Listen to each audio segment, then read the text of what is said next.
नमस्कार दोस्तों, एक बार फिर से आपका स्वागत है मेरे YouTube चैनल एनालिटिक्स पाठशाला में। और जैसा कि पिछले दो वीडियोस में हमने देखा कि डेटाबेस क्या होते हैं और एसक्यूएल की बेसिक अंडरस्टैंडिंग ली। उसी पे अब आगे बढ़ते हुए इस वीडियो में हम जानेंगे कि what is entity, tables, columns in a database और उनके इम्पोर्टेंस क्या क्या है। मेरा नाम है विनय पाठक और चलिए स्टार्ट करते हैं दोस्तों इस वीडियो को। सो नाउ, अब आप लोगों ने सुना होगा व्हाट इज एंटिटी, राइट।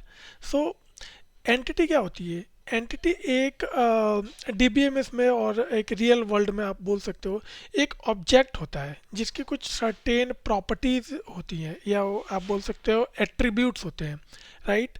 जैसे कि मान लो आपका कोई फ़ोन है एक्स वाई जेड, आप कुछ भी ले सकते हो, और किसी दूसरे का कोई फ़ोन है, तो दोनों फ़ोनों में कुछ ना कुछ डिफरेंस होंगे। दो ब्रांड के अगर अलग अलग फ़ोन है तो उन फ़ोनों के अपने अपने डिफरेंस होंगे, राइट। उसी तरीके से आप कोई भी मतलब एक एग्जांपल ले सकते हो।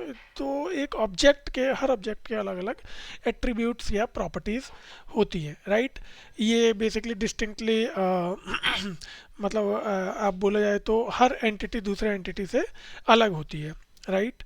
और for example like let suppose if we consider a black piece entity on a chess board, like आपके पास आप लोग जो चेस बोर्ड खेलते हैं तो उसमें आप देखते हैं वाइट और ब्लैक दो प्रकार के एंटिटीज होती हैं बेसिकली, राइट।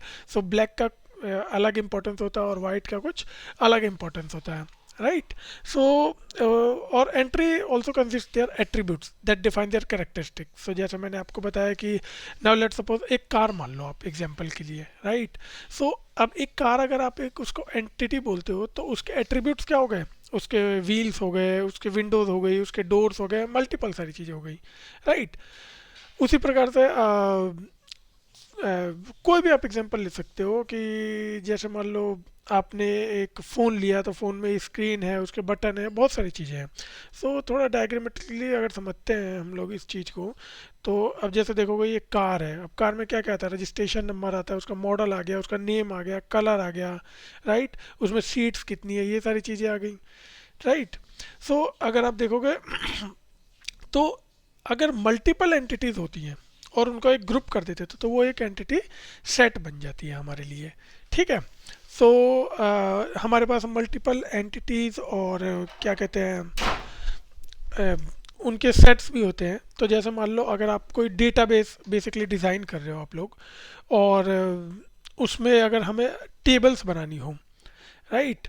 जैसे अगर आप ये देखोगे तो अगर जैसे अगर मान लो हमें टेबल्स बनानी है, जैसे मान लो एक सेल्स टेबल बनानी है, तो उसमें क्या होगा? एक सेल्स एक एंटिटी हो गई, और सेल्स के अंडर में क्या क्या आएगा कि कितनी सेल हुई, सेल आईडी क्या थी, ऑर्डर आईडी क्या थी, लोकेशन क्या थी, तो वो उसके एट्रीब्यूट्स हो गए, राइट। इसी प्रकार से जैसे आप इसमें देख रहे हो कि कार एक एंटिटी हो गई, और ये entity one, entity two, entity three, मतलब ये डीएल डीएल अगर आप देखोगे रजिस्ट्रेशन नंबर, ये एक तरीके का एंटिटी हुई, राइट। और वन टू थ्री इसके एट्रीब्यूट्स हो गए। इस तरीके से हम कभी भी कोई भी अगर हम डेटाबेस डिज़ाइन करते हैं, या फिर आप ये समझ लो कि कोई भी हम अपना डेटा कहीं मैनेज करते हैं, तो हमें उसको एक डिस्टिंक्ट तरीके से हैंडल करना पड़ता है, राइट। जैसे किसी स्कूल में हुआ, एक स्टूडेंट नाम का टेबल हो गया। स्टूडेंट में क्या क्या आ सकता है? स्टूडेंट आईडी आएगी, स्टूडेंट नेम आएगा, राइट। स्टूडेंट का क्लास आएगा, स्टूडेंट का सब्जेक्ट आएगा। तो इसी प्रकार से अलग अलग हमारे पास टेबल होते हैं डेटाबेस में। जैसा अगर मान लो हमें एक स्कूल का डेटाबेस बनाना है, तो उसमें इस तरीके की एंटिटीज़ होती है, मतलब टेबल्स होंगे। जैसे एक स्टूडेंट का टेबल हो गया, एक टीचर्स का टेबल हो गया, और एक अलग अलग कुछ भी मान लो। अब स्टूडेंट में वैसे तो हमें पता है कि स्टूडेंट आईडी और क्लासेस वगैरह आते हैं, पर क्लास का भी आपने एक एंटिटी अलग बना दिया, जैसे इस क्लास में कितने बच्चे हैं, उस तरीके से। हर एंटिटीज़ की एक अपनी प्रॉपर्टी होती है और डिफ्रेंशिएट होता है। इस तरीके से हम इसको डिज़ाइन करते हैं। सो अभी तक हम लोग क्या सीख चुके हैं? डेटा क्या होता है, डेटाबेस क्या होता है, डेटा को मैनेज कैसे करते हैं, मैनेजमेंट कैसे कर सकते हैं। अब डेटाबेस में उसकी प्रॉपर्टीज़ क्या होती है? जैसे अगर हम टेबल डिज़ाइन कर रहे हैं तो उस टेबल की प्रॉपर्टी को हम एंटिटी बोल सकते हैं, राइट।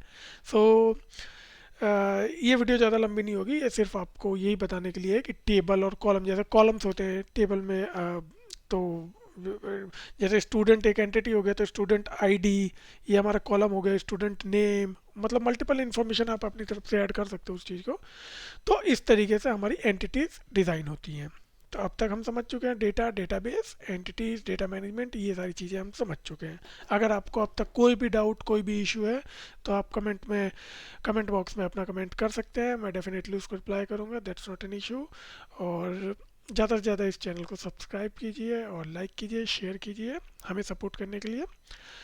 ओके, बाय दोस्तों, अब अगली वीडियो में मिलते हैं। Okay, bye.